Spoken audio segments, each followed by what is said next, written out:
எலும்புக்கும் சதைக்கும் மருத்துவம் கண்டேன், இதற்கொரு மருந்தை கண்டேனா?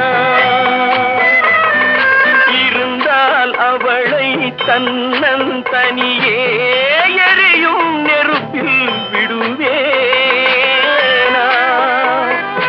நமக்கும் மேலே ஒருவனடா, அவன் நானும் தெரிந்த தலைவனடா, தினம் நாடகம் ஆடும் கலைஞனடா.